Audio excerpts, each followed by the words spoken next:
Assalamualaikum warahmatullahi wabarakatuh. Alhamdulillah, alhamdulillah rabbil alamin. Assalatu wassalamu ala Rasulillah wa ala alihi wa sahbihi ajmain. Asyhadu an la ilaha illallah wa asyhadu anna Muhammadan abduhu wa rasuluh.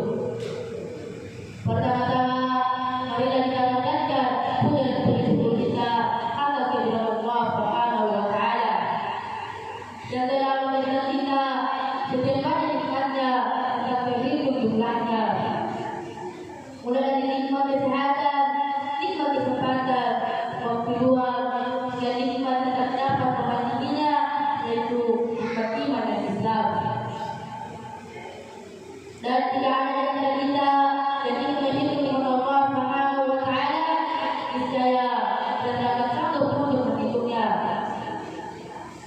Sebagaimana dalam firman-Nya, wa in ta'udhu ni'matallahi la tuhsuha. Barang siapa yang ingin menghitung nikmat Allah, niscaya dan dapat sanggup untuk menghitungnya. Dan tak lupa pula terciptakan di bumi ini bukan hanya untuk berfoya-foya menikmati harta, tanda maupun kita, tapi kita diciptakan di bumi ini hanya untuk beribadah kepada Allah Subhanahu wa taala, sebagaimana dalam firman-Nya, "Wa ma khalaqtul jinna wal insa illa liya'budun." Yang artinya tidak menciptakan jin dan manusia selain untuk beribadah kepada Allah Subhanahu wa taala. Selanjutnya, salam beriring salawat satu pula tercurahkan atas segala kalam khataman nabiyyin, seorang putra kasih yang semuanya dalam kandungan sudah menjadi yatim, seorang presiden yang tak berdasi, yang tak pernah korupsi, seorang pemimpin negeri yang tak pernah mengikat janji, seorang pemegang orang yang tak pernah memakai uang, dan di mana beliau adalah kita bermata dalam lautan, berterbangan dalam surga, lubukkan lautan putih, berjujuran keringat, mengucapkan anak panah, ini mendengarkan kalimat tauhid di permukaan bumi ini, yakni kalimat la ilaha illallah Muhammadur Rasulullah. Dia adalah Muhammad bin Abdullah sallallahu alaihi wasallam.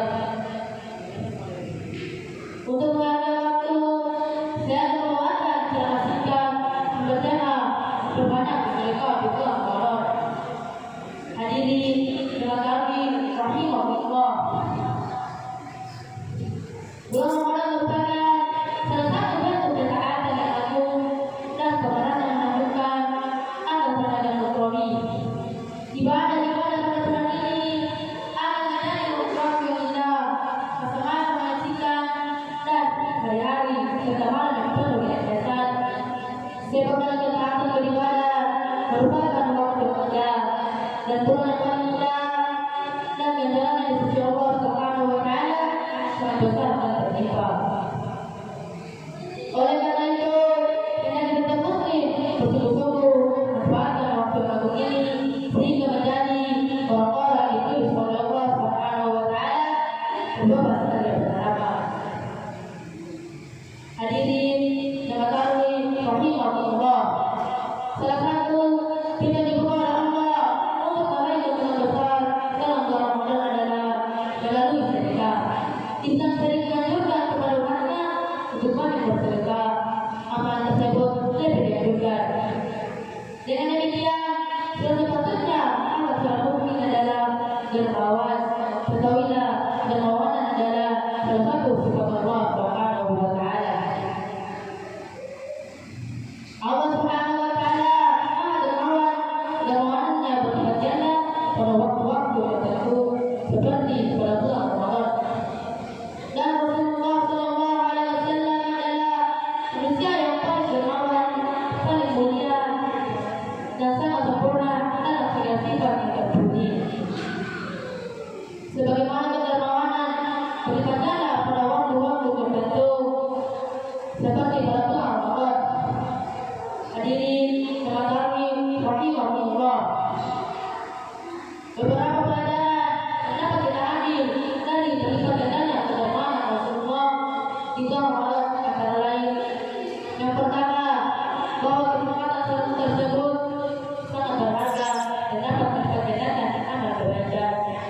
Yang kedua, membantu orang berpuasa dan zikir untuk senantiasa taat kepada Allah Subhanahu wa taala agar memperoleh pahala seperti pahala mereka.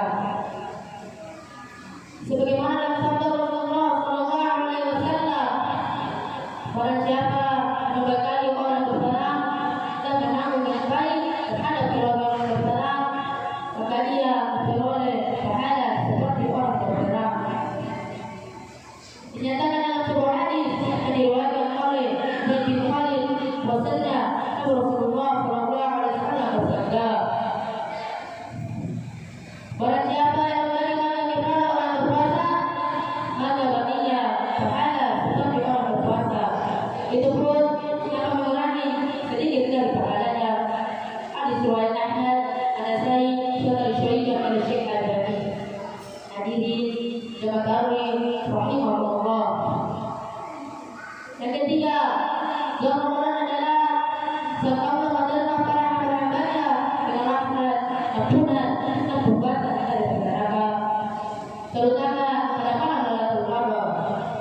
Allah Subhanahu wa taala melimpahkan kasih-Nya kepada para hamba-hambanya yang berbuat kasih. Maka barang siapa yang berterima kepada para hamba-hamba Allah, niscaya Allah Maha Dermawan daripadanya dengan anugerah dan kebaikan. Hadirin jemaah tarawih rahimahullah. Yang keempat, puasa dan sedekah bila dikerjakan bersama-sama maka akan menjadi asbab masuk surga. Dinyatakan dalam sebuah hadis yang diriwayatkan oleh Ali radhiyallahu anhu bahwasanya Nabi Rasulullah sallallahu alaihi wasallam bersabda, inna fi jannati ghurafat yuradu nuruha min butuniha wa yuradu nuruha min zuhuriha. Faqala alaihi arabiyyu qala liman huwa ya Rasulullah? Qala liman aqama salama wa qaddimu ta'ima fa adamu siyama wa sallillahi bil laili wal asriya. Yang artinya sesungguhnya di surga terdapat ruangan-ruangan yang bagian luarnya dapat dilihat dari dalam, yang bagian dalamnya dapat dilihat dari luar. Para sahabat bertanya, untuk siapakah ruangan-ruangan itu wahai Rasulullah? Jawab beliau, untuk orang berkata baik, memberikan kepada orang lain, selalu bersedekah dan melakukan sholat malam ketika orang-orang dalam keadaan tidur. Hadis riwayat Ahmad, Ibnu Hibban, dan Al-Baihaqi.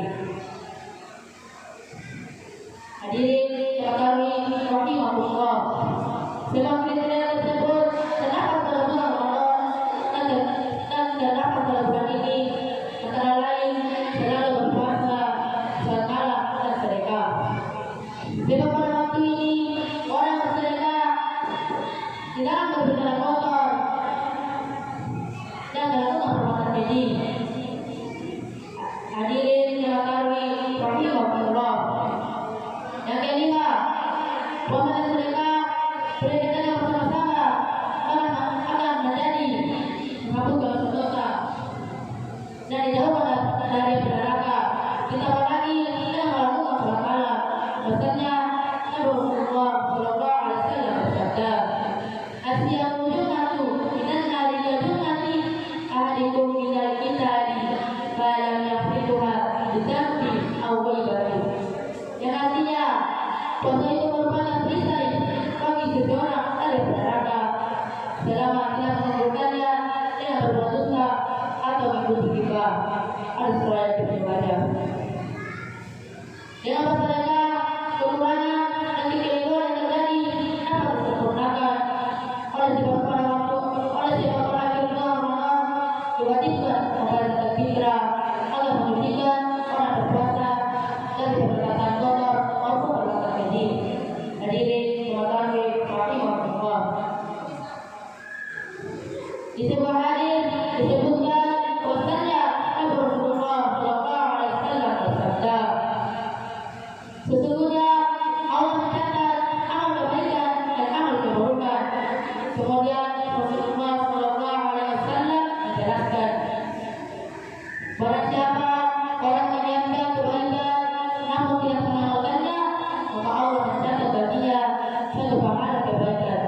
Terakhir